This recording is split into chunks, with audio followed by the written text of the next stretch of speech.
చూడండి మా ఇంట్లో తొట్లల్లో వచ్చిన పనగంటాకు మొన్న ఎక్కడ కాచానని చెప్పి ఒక వీడియోలో ఎవరో ఒక అంకుల్ పెట్టారు. కాచాను కాదమ్మా ఏదో చెప్పారు, ఇప్పుడు గుర్తు రావట్లేదు. చూడండి పనగంటాకు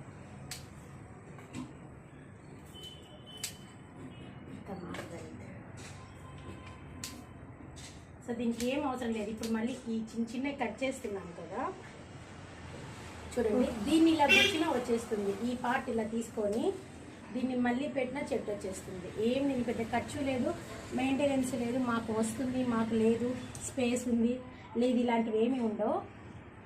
జస్ట్ ఇలా చూడండి ఒక తొట్లో ఎంత ఆకు కాచింది. దీంట్లో లైట్గా పెట్టాము, దీంట్లో లైట్గా.